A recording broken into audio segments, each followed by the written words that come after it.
Now, when I gave Lucy the title for this speech, I had titled it The State's War on White Boys. And the reason was Adolescence, the frightful Netflix series that we're all too familiar with, was very fresh in my mind. Now, thanks to our inertia, amnesia-inducing 24-hour news cycle, we think it's a little bit in the rearview mirror. But I think that it's an instructive proxy for the main forces that are exerting downward pressure on the self-esteem and the ability to form habits in young English boys in the country. So, summary for those who, like Kenny Badnock, haven't seen it and decided not to because they had better things to do with their time than be propagandized by the state. Adolescence is about Jamie, the boy in the poster there. He's reclusive, he's 13, he's from a stable, married English household, and then he commits a misogynistic murder because of peer pressure exerted onto him thanks to social media and manosphere content. That's sort of persistent boogeyman that the miniseries would like to hit you over the head with. It's not a documentary, by the way, as much as Keir Starmer keeps repeating it. And it was promoted by a charity called Tender, which happens to have got, thanks to the work of Charlotte Gill digging into this, £3.9 million in government grants, and was co-founded by the Prime Minister's ex-girlfriend, a woman named Philippa Kaufman. How very convenient. And they were invited to Downing Street on the 1st of April to talk about this, and they've partnered with Netflix to show this documentary in every UK school. Now, you would think there might be some other documentaries, some other topics that might take precedence, but apparently the incel moral panic is the absolute highest priority for our ruling class. Now, my friend Lewis Bratpool procured via Freedom of Information access requests recently proof that the Departure for Media, Culture and Sport actually partners with broadcasting companies like Netflix, but ITV, the BBC, pretty much any soap producer that you would have seen, to insert public health messaging, climate change and environmental awareness, and social cohesion and anti-extremism themes into its content. If any keen viewers of Coronation Street are here, first of all, why? Second of all, you might remember a storyline from a chap called Max, an autistic teenage boy who partners with far-right influencers, who by day give sensible speeches on YouTube in community centres about immigration, and by night just happen to moonlight at beating up random refugee children. This would be one of those examples, as was the COVID vaccine and lockdown messaging that we saw in the likes of EastEnders. So there are certain narratives that are being pushed in government entertainment, and this is proof as to what is prioritised by the state. And what is prioritised by the state is that social media and online masculinity content is likely to turn even the quietest boy from most cohesive family into a misogynistic murderer. And so we could make some anodyne points about adolescence. We could point out the fact that Stephen Graham, the actor in the series who helped create it, friend of not hate, but we won't go there, cited the murder of a 15-year-old girl called Elaine Andam in Croydon in 2023 by Hassan Sentamu as the inspiration for the show, among a number of other murders. Sentamu was sent to a Ugandan boarding school where he was beaten and then placed in foster care. 24% of prisoners in Britain, adults in prison, have been in foster care, by the way, so it's a leading predictor for the kinds of crimes you would commit. Sentamu then threatened to cut his foster mother's cat's tail off and was then given a police caution aged 12 for bringing a knife to school. He was raised by a single mother, as are 46% of children in this country by the age of 14. Broken down by ethnicity, that's 57% of Black Caribbean, 44% of Black African families, and 22% of white British families. 76% of children in custody report having an absent father. So, if you understand this picture here, it's not quite Jamie. It's not quite the representative being depicted to you as the typical misogynistic murderer by the state and by Netflix, who has been turned into a terror by a few Andrew Tate clips. And by the way, not a fan of Andrew Tate, but he's not the bogeyman. These same fatherless ethnic minority boys are actually the more likely ones to have a positive opinion of Tate, as it turns out. The Institute for Strategic Dialogue found that black respondents had a 41% favourable view of Tate, Asians 31%, and whites only 15%.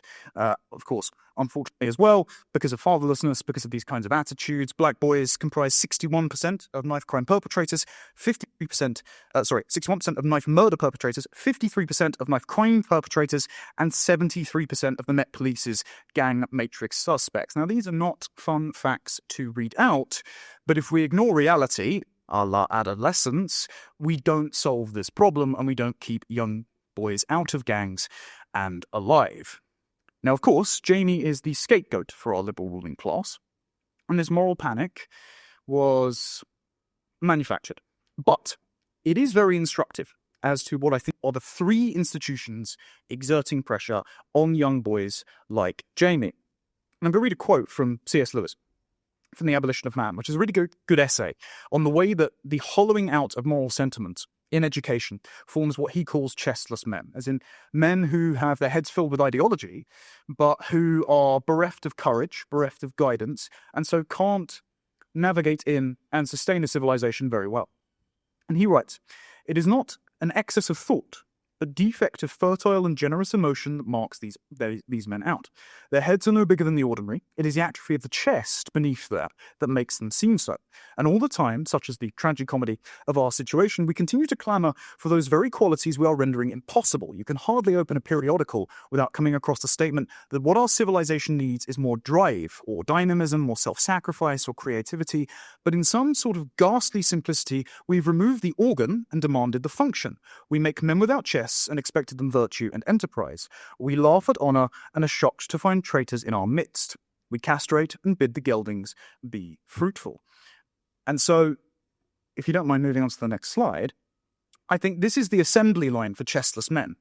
Three institutions, or rather three forces, that is education, technology, social media, and the state, or alternatively, for the terminally online Zoomers in the room, of which I think I might be one of three, the Longhouse, the Global Village, and the Panopticon. Now, for those who aren't familiar, the Longhouse, which is the first one, is a dining hall and a sort of communal living space that prehistorical matriarchal tribes were thought to have lived in. It has no interior walls, no levels. Everyone sort of sits and eats and sleeps on the same floor, presided over by a den mother. And the den mother, much like the totalitarian dictators of the 20th century who derived their right to rule from their strength and their willingness to use power against their adversaries, she derives her capacity for cruelty for her abundance of compassion, for her concern for the downtrodden. And so to be ostracized from the Longhouse, where there is no privacy, there is no inequality, to be ostracized from that for mistreating someone else within the Longhouse means facing the wilderness without food, without family, and ultimately succumbing to your death. Now, this was, again, believed to be the way that human beings always lived by the likes of Friedrich Engels and Simone de Beauvoir, and even though modern anthropologists know that this is not the case, it still provides a sort of powerful foundation myth for certain progressive feminists. It also provides a very interesting analogy by critics of those feminists. Dr. Jonathan Kieperman is an American academic, uses the Longhouse as a metaphor to, and I'll read a quote here, describe the remarkable overcorrection of the last two generations towards social norms centering feminine needs and feminine methods for controlling, directing, and modeling behavior. And so I can think of no better metaphor for a modern school. Now, I would wager I'm among the youngest in here, so forgive me if I sound condescending, but I might be the closest to how modern schools function in terms of my experience. Now, things have obviously changed. Catherine Bergelsing delivered a very good speech about that. The perniciousness of smartphones was not nearly as bad when I was there. And demographic composition, of course, and thereby cultural composition, brings a whole new set of considerations to the classroom. I think diasporas like Bangladesh and Pakistan have a much larger share, it's almost double the white British population, of under 18s than the white British do. But the gender dynamics in a classroom remain pretty much the same since I was there. I think it's 85% of primary school teachers in this country and 65% of secondary school teachers are women. Now, lots of those are very good. I have teachers in my family. They care a lot about their students, etc. But that does colour the way that young males are disciplined and taught. And the absence of male presence leads young men to potentially go off the rails. Now, I'll give you an example. My primary school had a punishment called the hot spot. Now, if you can envision a sort of row of classroom windows and then a row of paving slabs underneath them and then little circles painted on all of them. And so if you did something at lunchtime, as boisterous young boys are wont to do, that upset one of the lunchtime volunteers or a teacher, they would send you to stand on the hot spot in the sun, couldn't use the toilet, couldn't speak, for the rest of the remainder of the time and face everyone who was playing. And if one of your school classmates, in the curiosity of a child, ran up to you and asked, well, what are you doing on there for? If you were to explain to them what you were doing, you'd be put on it for another day. Now, that sort of, it's a kind of tactic you see in Mao's Cultural Revolution. It's not a very pleasant experience, especially if, like me, you were a bit of an unruly kid and you kept being put on there. And especially if you were in a school, as many schools now are, which abhor violence in the abstract. It does not matter who instigates a fight and who retaliates, both are meant to be as bad as each other. And so if you as a kid are getting picked on and you get punched and you punch back, you are put on the hot spot alongside the person that attacked you. And something struck me while I was writing this is that I barely ever saw a girl standing on the hotspot. But this is the exact kind of punishment that is torturous to a young boy and is essentially the extension of the classroom conditions where you are told to sit on an uncomfortable floor, cross-legged, staying silent, you have to put your hand up, you have to ask for permission, you can't move about very much, and God forbid if you have a joke that you tell to your classmate, because guess where you end up? The hotspot. Lots of young girls don't necessarily find these conditions discomforting during classroom hours. Young boys are glad to get the reprieve of running around at break time and playing some more explosive games. However, lots of those games are also banned. I remember during my time at school, tag, bulldog, red rover, any of those sort of rough and tumble rugby-style games were banned because of a kind of safetyism culture that has infected schools.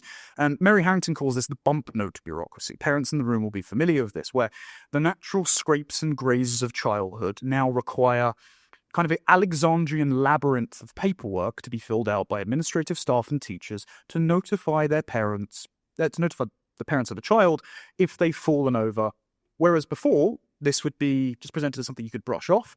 It is emphasized as a big problem in the child's mind. It's emphasized as a catastrophe in the parent's mind. And so school rules and the even construction of playgrounds with sort of soft concrete and low places that you can't jump off of are made with that in mind. And all of the disputes that are then arbitrated by the teacher are done to minimize risk and minimize conflict, which is why a lot of the time those false equivalences between instigator and retaliator are drawn. So what you get is essentially a hostile environment to the way that young boys grow and develop, with rough and tumble play, with not being content to sit down and shut up and be quiet. And so you get what Ivan Illich, who was a critic of the school system, called a hidden curriculum. That the values and rules and architecture of a school actually informs the habits of its pupils a lot more than the explicit knowledge conferred onto them. And what you get is you inculcate conformity or a crushed spirit. And I speak from that personally. I know Caroline, who asked a question to James Orr, said earlier, is it possible that schools cater to a sort of vast majority of students, a kind of lowest common denominator, but there's a sort of 30% that just find this intolerable, the noise, the social interaction, the fact they can't focus properly? I was one of those kids. When I got to year 5, I asked a teacher to just sit me at a desk on my own at the back of the classroom because I just couldn't focus. And lots of those accommodations are not made, and they're especially not made in playgrounds and in actual lesson and teaching styles. Teaching style, of course, being sort of listen, learn, write, repeat, parroting style that a lot of young boys prefer to learn very hands-on, just don't like. And then, of course, beyond this, the natural behaviours of males are pathologized within the curriculum. Family Education Trust last year with Lottie Moore did some fantastic research on the relationship, sex and education materials that are being put into schools by external providers. One of them, I'm sure you would have seen it, is the pyramid of sexual violence. So sort of 30% of schools teach toxic masculinity. 5% of schools teach that men and boys possess traits that are inherently toxic and negative for society. And this pyramid of sexual violence, used by the charities like Tender that promote adolescence, they depict traditional gender roles within the family, bragging, and boys will be boys as behaviours at the bottom are sort of rooted in racism, colonialism, sexism, and lead ineluctably to gang rape and genocide. So as you can see, the natural behaviours of masculinity, sort of budding male behaviours in boyhood, are treated as the source of all the world's problems that it is the duty of the education system to eradicate. Otherwise, we will end up in 1930s Germany all over again. Another way that the boys' behaviours is pathologized as well is the marked increase in diagnosing ADHD and all of these sort of acronym behaviours. Really interesting piece in the New York Times in April that took a year to go around and interview leading psychologists about the roots of ADHD. And there's a chap called Edmund Sonuga Bark, who is a neuroscience researcher at King's College London, and he's invested 35 years of his life in trying to identify the causes of ADHD, and somehow we seem to be further away from our goal than when we started. We have a clinical definition of ADHD that is increasingly unanchored from what we're finding in our science. He says there's no natural category, people with ADHD, that clinicians can objectively measure anymore, and he says it just doesn't seem to be the case. This is rooted in neurology. The only long-term side effect they have found so far of dosing young boys with Ritalin is that it stunts their physical growth. So it doesn't alleviate the symptoms that are ascribed to ADHD, instead just makes them shorter and impairs their development. After 36 months on Ritalin, subjects who had consistently taken stimulant medication were more than an inch shorter than the ones who had never received medication. So if the definition for ADHD does not work, allow me to offer an alternative one. Just as Mary Harrington has defined the feminist version of the patriarchy as, quote, immutable sex differences that I don't like, ADHD appears to be the energy of young boys who are bored in classrooms that are not fit for purpose for them, that the education system does not like. And though they may be ineradicable, it's doing a damn good job of trying to. Institutional learning environments are not fit for purpose for boys and young men, and yet the state insists on forcing them to spend much more time there than with their parents. And this, and I understand we are a non-partisan group here at Family Education Trust, I'm glad that's the case, because this seems to be every single party in the country that is set on expediting the return of women after they have children, despite polling on the majority, they would like to spend more time with their children, because why would you have a child if you don't want to spend time with them, of course. Expediting the return of women to the workforce to keep generating money for GDP, because they can't actually grow it properly.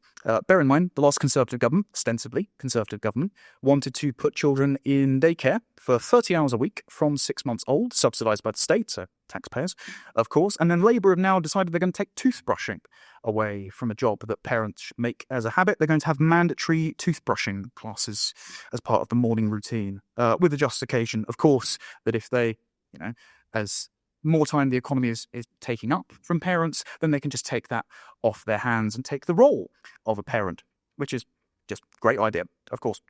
The government also expediently benefits from converting every single domain of domestic life into something that registers on the GDP balance sheet that can be a career, because if they mismanage the economy, then if all they do is they fudge the numbers to make it look like GDP is growing, then they can increase their borrowing and pay down all those debts that they keep stacking up, which again is going to be a massive burden on the next generation. It's almost like every single decision here is not taking children into account. Ivan Illich called this idea shadow work, the idea that we're in such an economy where your life is split into two activities, right? It's explicit work, and then work that you do at home, consuming consumer products or maximally recuperating in order to enter the world of work. And eventually, one consumes the other. So everything becomes a form of work. Your domestic life becomes something that can, again, register on a GDP balance sheet, or a paid professional can do, raising your kids, teaching them to brush their teeth, etc. At no point in this equation is what's best for the children considered. 78% of parents with children aged 0 to 5 want to spend more time with their children, but they feel they can't afford to.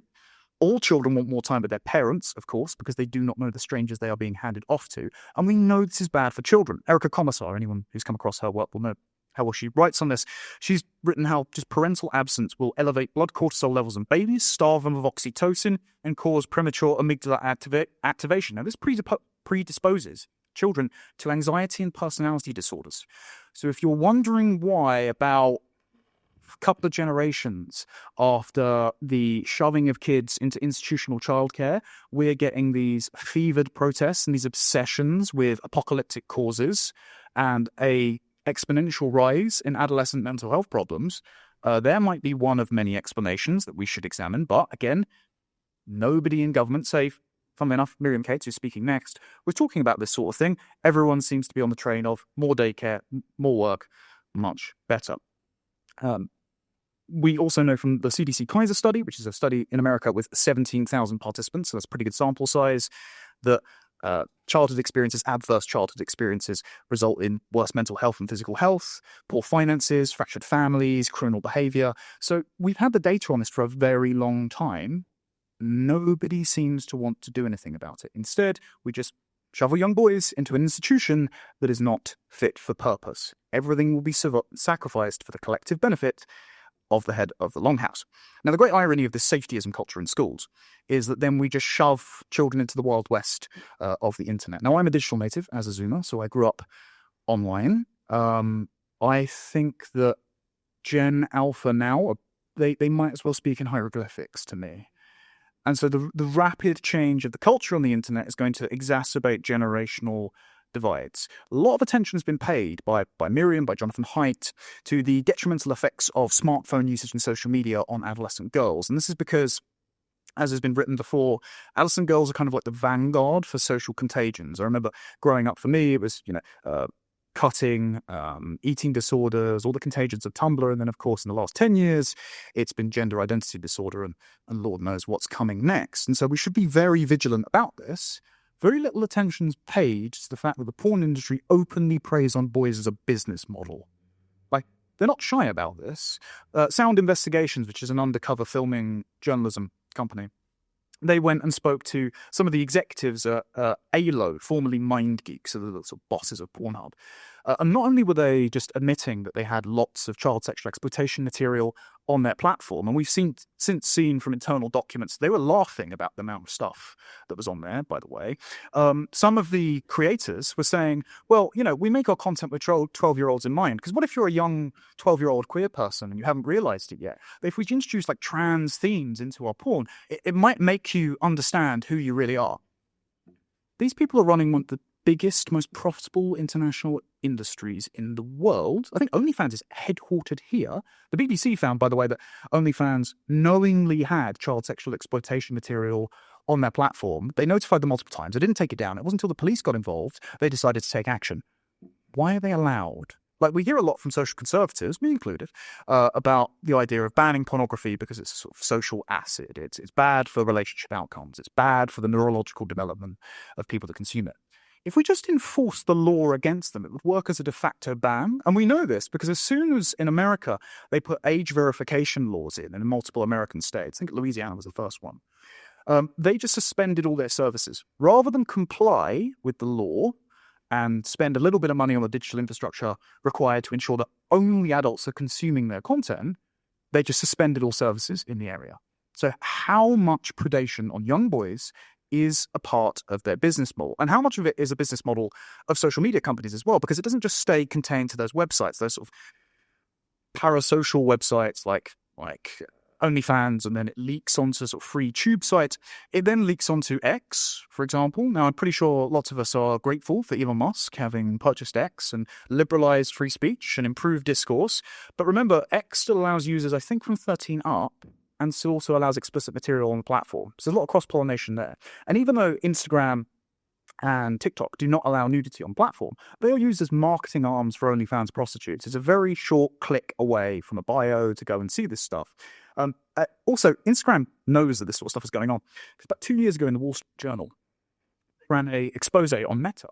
And Instagram was rerouting people who were searching for hashtags and search terms associated with child sexual exploitation. And they flashed them up a warning saying, this might send you to material which depicts child sexual exploitation. Would you like to continue anyway? Yeah, it wasn't until the Wall Street Journal sort of did a massive expose on this that they decided to take any action. How much of this is part of their business model, and how much of it are they allowed to get away with? And what is the reach of this? Well, Gary Wilson's a chap from a website called Your Brain on Porn. He does a lot of research on this. But he struggles to do research on this. And the reason is he can't conduct sort of blind control group studies because he can't find young men, because of the ubiquity of porn, that have not been exposed to it in their adolescence to such a sufficient degree they will fill a control group. I think they just heard one of my tweets, so I'll be all the way. Also, another scary stat that I came across. So, Children's Commissioner Dame Rachel D'Souza did some work, I think it's 2023, and looked at the sexual assault cases that are rising in Britain. And half of them are now committed by children against children. Now, this also includes sharing of explicit images and things like that. Half of those cases in the testimonies cite repeating acts that they have seen in online pornography as the reason they committed the sexual assault. So we know children are watching this. We know it's part of the business model to prey on young boys. We know that this material is being hosted by these streaming services. And when they have been notified by the victims themselves, they are so reluctant to take it down that it actually takes the payment providers saying, we will no longer give you the ability to actually do commerce, for them to then manually remove millions of videos from their platform. Why are these things allowed to continue operating? Well, okay. Firstly, they're treated as a consumer good. Now, that's mental, because there is no Chess Players Anonymous. There is no crochet forum. It is not a hobby. It is an addictive drug that is worse than heroin. And this is why there are entire sub-communities of young men about my age that are getting together and trying to quit this stuff and sort of engaging mutual reinforcement. It's all healthy and happy. They should not have had to do that in the first place. And all of the attempt to legislate this so far. So Baroness Burton, earlier this year, did a review on the legislation into porn, and she sought to only prescribe certain sex acts being depicted in porn and to give better oversight to the industry, because she insisted, as an oxymoronic liberal conservative, that she would never want to ban all pornography. Again, just enforcing the law against them would be tantamount to an outright ban. But one of the main reasons is because we're not treating children as children. We're not even treating them as adults. We are ignoring their entitlement to our protection, the positive rights that children have to be protected by adults, entirely to give adults the anonymous right to consume shameless vice without the inconvenience of so much as logging into an account. Again, basically no politicians interested in this. Should be a priority for them. Now, a decade after these young boys have been subjected to this sort of hyperstimuli, this addiction, these acts committed by women that would make even the most debauched Roman empresses blush, we then expect them to go and have healthy relationships. And if they don't, then they're derided as incels by the likes of adolescents. Think that maybe they deserve a tiny bit more sympathy for that. I'm not saying the ideology is correct, but there are lots of compounding factors beyond their control that have led them to this sort of sense of despondency about their own ability to have families. I was going to write something myself, but instead I'll just read a passage from a Substack post that Freya India wrote recently from the female perspective of this. My generation was taught to see each other not only as content to consume and products to shop through, but as categories. Sex objects, things to get pleasures from. We grew up watching what were often sex trafficking victims, likely seeing rape and abuse, and are somehow expected to file that away, to fall in love in the real world, to have romantic experiences just the same as previous generations did, to be tender and gentle and loyal, and to know how. As C.S. Lewis says, we geld them and we bid them be fruitful. How on earth, if they are trained on a diet of this, if this is their frame of reference for human relations, how on earth are they meant to have healthy relationships? We wonder why now fewer people are coupling up, fewer people are getting married, fewer people are having children earlier. The social factors are discouraging them from doing so because they are totally burnt out by the time that they get there. Now, this is not the only acidic effect of the interconnectivity of technology, of social media. It has dislocated us from the sort of concentric circles that would have formerly formed good habits, good citizens, good neighbours, good brothers, husbands, fathers. And this is the concept of the global village, which is on the left. And this is a term that philosopher Marshall McLuhan coined to describe how communications technology links us up to an international hive mind with which we have very little in common except the content that the algorithm is feeding to us. So we are more informed, hypothetically, and more connected than ever, but actually a lot lonelier. Because time spent in your bedroom on your smartphone and your laptop is time spent away from the people who are proximate to you, who are closest to you, and should have your best intentions at heart. And if you aren't filling the mind of your child, someone else is. And the concept of the global village was recently discussed by a video essayist in America called Wade Stott. Recommend everyone watches him.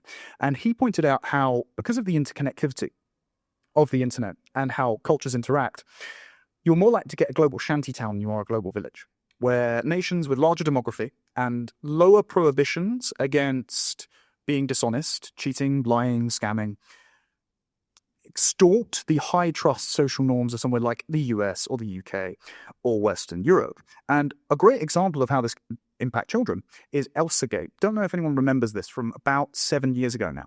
But when YouTube Kids first launched, there were essentially like procedurally generated bot farms that would make cartoons featuring Disney characters like the Hulk or Elsa or Spider-Man.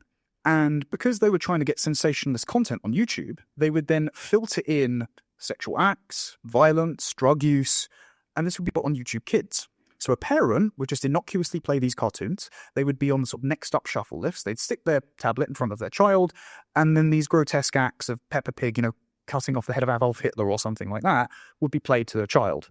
And this was viewed millions of times. So that means thousands of children have been exposed to hours of this content.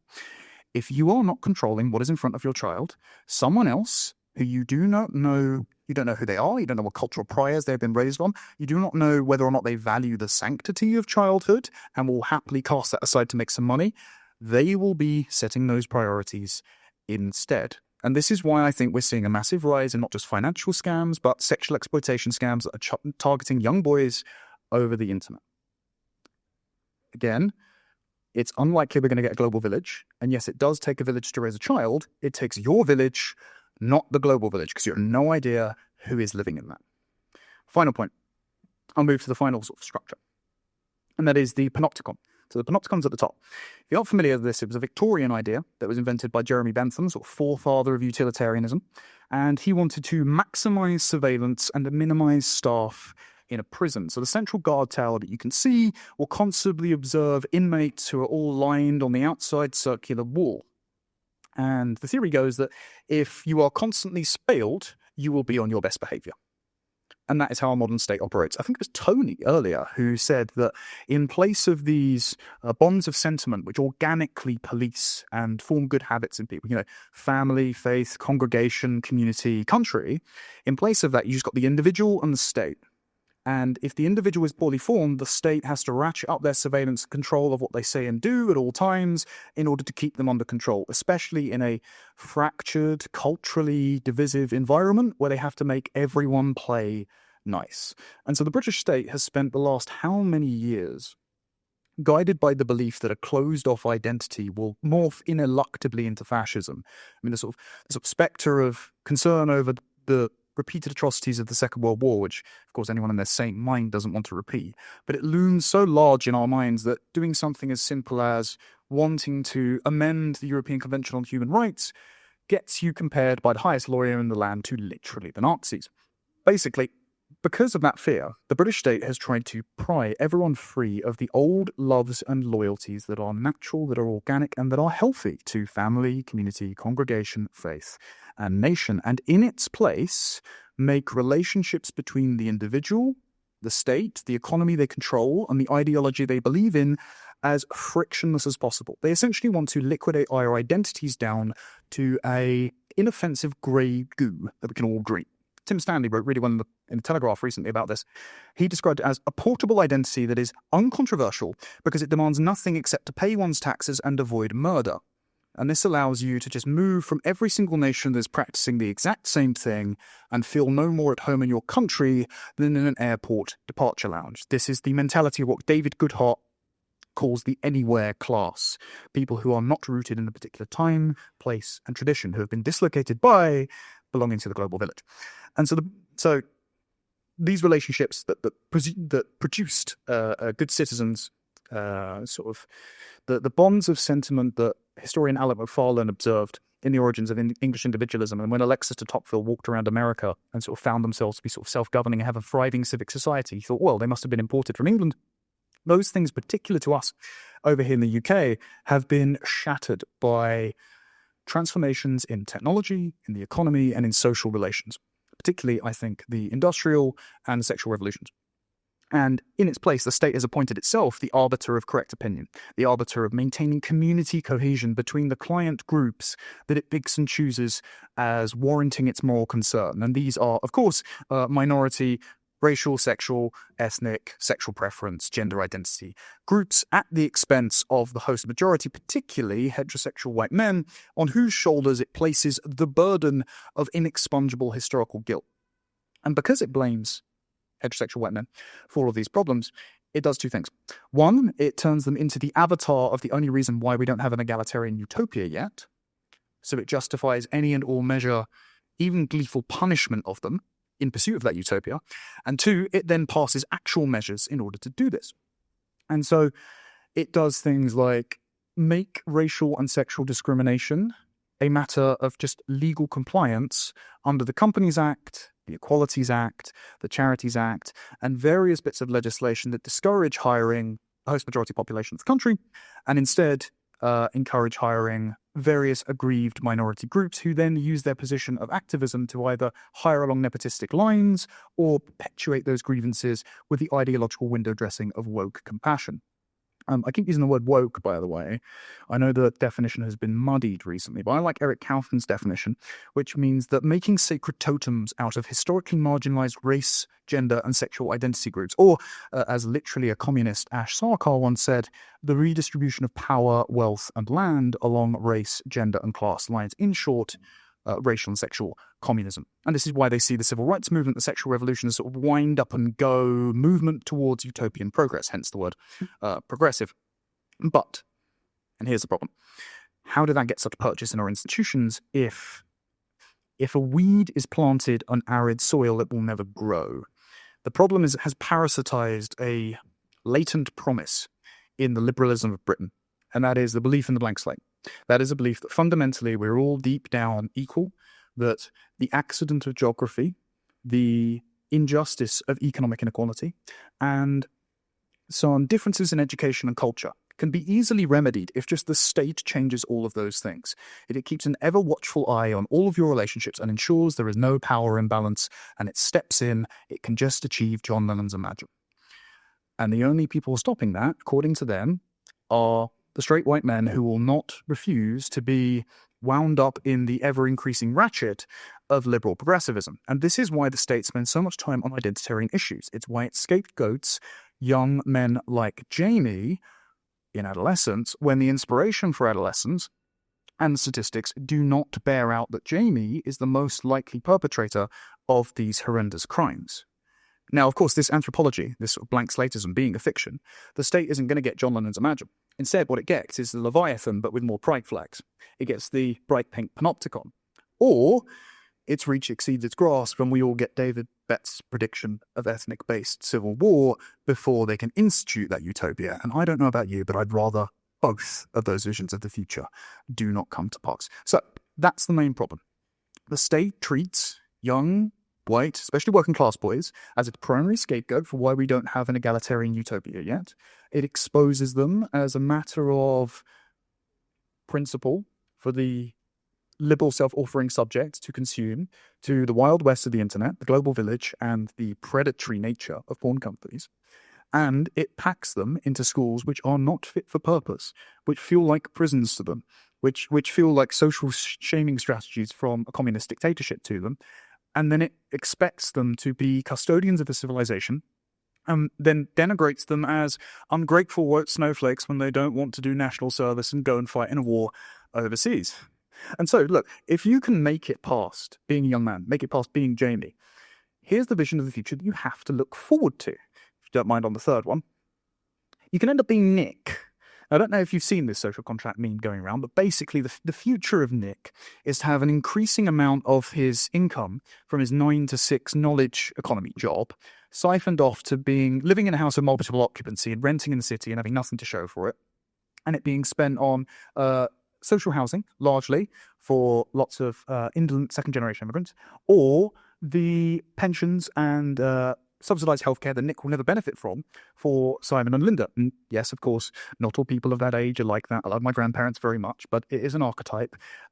And if you're looking at who holds a lot of the property and who benefits from the welfare system while having paid less into it than current workers, that is an accurate archetype. And the final one is lots of his income is then taken and redistributed on foreign aid ventures overseas, which inevitably give rise to some sort of militia group which Nick is expected to be enlisted to go and put down. You wonder why lots of Brits, lots of young Brits, are in Times, in Channel 4, in YouGov polling, in an Onward survey in 2022 saying, I wouldn't fight for this country. There's nothing for me here. I might as well just pack up and leave and go to Dubai or Australia or any other of these airport countries. I don't feel proud of being British, and I'm not all that enthused with democracy.